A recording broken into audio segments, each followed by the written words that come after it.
Hello, ladies and gentlemen. We're talking about standard 6.ls 2.2, determine the impact of competitive, symbiotic, and predatory interactions in an ecosystem. And this is part one, which is predation and competition. So let's go ahead and look at the success criteria. Remembering the success criteria are those steps we need to be able to successfully achieve in order to be successful with this standard. So the first thing we have, number one, define predator and prey. Success criteria number two is identify features of predators and prey animals. 3, define competition. And number 4, we're going to use some data to identify and infer the impact, which will be those possible outcomes, changes in population sizes, cause and effect patterns, the impact of competitive, symbiotic, and predatory interactions in an ecosystem. So that may be a mouthful, but by the end of this lesson, hopefully all of those things will make sense. So we have success criteria number 1, define predator and prey. I do want to let you know that you can pause this video at any time or go back if you need to in order to write down the notes for your success criteria. So success criteria number 1, define predator and prey. So a predator is an animal that naturally preys on others. It hunts other animals and is, quote, the hunter, unquote. So as we can see in this picture, we have a predator, which is the cheetah. And the cheetah is the hunter. It hunts the gazelle. So it is a predator. Then the prey is an animal that is hunted and killed by another for food. And we have our prey here, the gazelle. It's being hunted.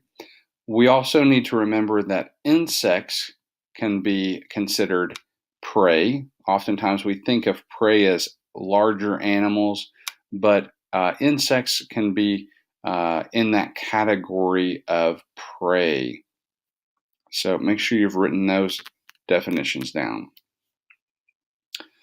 So then we have success criteria number 2, identify features of predators and prey versus and predators and prey animals.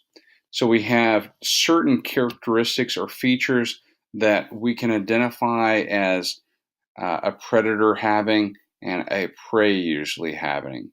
So the characteristics and features of a predator: eyes facing forward, which we have. So we're often considered a predator. Binocular vision, so that's when our eyes work together and move together to see in the same direction. A narrow view, so we have a pretty narrow view of when we look out. Predators do. Sharp teeth for tearing, so that's important because if you're eating another animal, you have to be able to rip the muscles and flesh so that you can actually swallow that. Then also jaws for that move up and down. So if you've ever seen like a dog eat, it doesn't really have the side to side movement of its jaws. It just yes, that's the sound. And so it helps just to get that food that down. And then oftentimes predators have larger brains. So those are the features of predators. And the features of prey are oftentimes eyes on the sides of the head. And as you can see from this picture, the cheetah has the eyes in the front. The gazelle actually has eyes on the sides of the head. Other animals that have that are animals like lizards, horses. They have eyes on the side of their head. Peripheral vision, meaning they can see long distances from their eyes. Wide field of vision, that's going to be important so that they can see all around as much as possible to see if any predator is coming.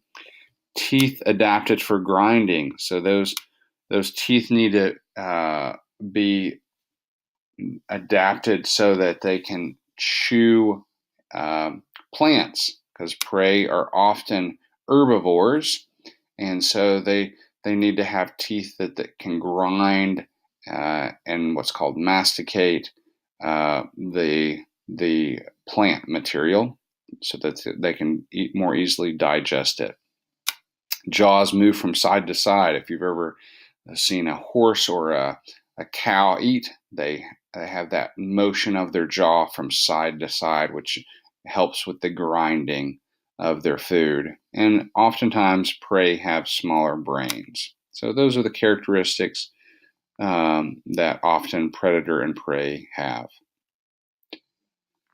So turn and talk. If you're doing this by yourself, you can just think about it to see if you can identify how an animal is a predator or prey. How can you tell if an animal is a predator or prey? So this is really using that knowledge from the last slide, seeing if you can identify those things without looking back at your notes.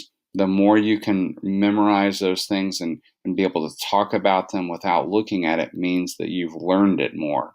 So this is an opportunity for you to talk about how you can tell if a predator or a prey, if an animal is one of those.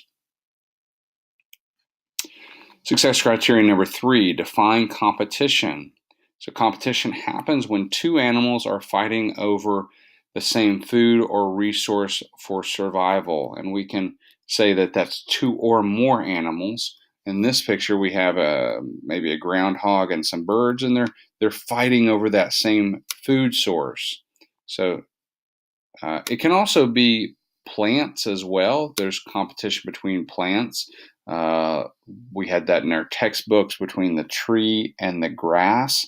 So they can compete for the same resources of sunlight, water, nutrients in the soil, space. So those resources, not just the food. Then we have success criteria number 4. We're going to place the predators and prey in a food chain and web. Use the following food web to identify the predators, prey, and competitive relationships of the hare, zebra, lion, grass, tree, hyena, gazelle, giraffe, and cheetah. And so here is that food web. So you're going to write it in the spaces provided, whether it is a predator or prey. And so you can go ahead and pause this video, take a few moments to write in whether it is a predator and prey in those spaces that are provided. And then we can start to ask ourselves, who is competing for food? And which animals are competing for the grass? And so I'm going to help you look at these, a couple of these first.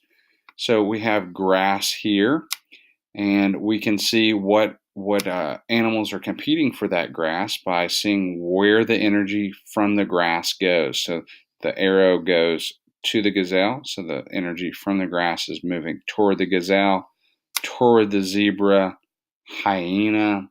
The grass is moving, the energy is moving toward the wildebeest and toward the hare. So all of those animals, gazelle, zebra, hyena, wildebeest, when it is alive, of course, and hare are all competing for that resource, that food source of grass. Even though some of them are only herbivores, some are omnivores, those animals are competing for that resource of grass. Which animals are competing for the gazelle? So let's see if we got the gazelle here.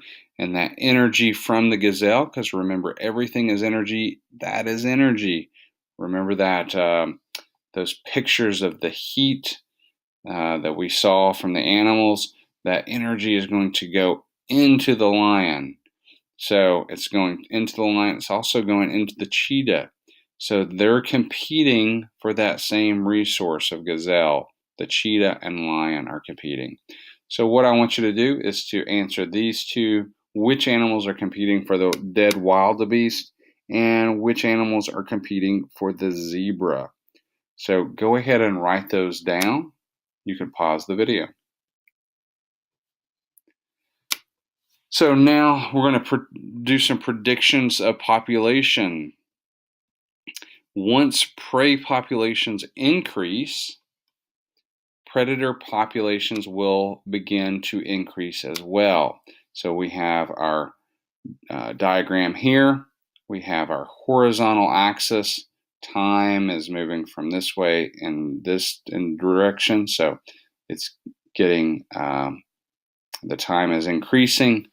The population density is going up. This means that the higher up we go, the more population there is, the bigger population. So we can see we start with a smaller population of prey and it's going up. So high number of prey as predator population decreases. So the prey population goes up first, and then after a little bit of time, the predator population has to eventually start increasing too. So those two don't happen at the same time. The prey population increases first, the predator population is pretty low, but because the prey population increased, the predator population will begin to increase as well. Once the predator populations have increased, so the predator population has increased, the prey populations will begin to decrease. So there's more prey, so predators will increase. But at this point, there's way too many predators, so the prey population begins to decrease. And there should always be more prey animals in a healthy ecosystem. So even though the predator population increased here, the prey population is still more, because if the predator population was over that number, then they would have eaten all of the prey, and they would not have anything to come back to. So take some time, you can pause the video to look at this graph, read the arrows, make sure you've written down this information. Now it's your turn. So you're going to practice these, do some practice with these. Number 1 says, which patterns represent the predator and which the prey? So make sure you write down those answers. You can pause the video if you need to. You need to make sure you predict and explain the effect of the removal of carnivore A on the rest of the food web. So if we removed carnivore A, how would this affect this food web? You need to write down your answer. You can pause the video now.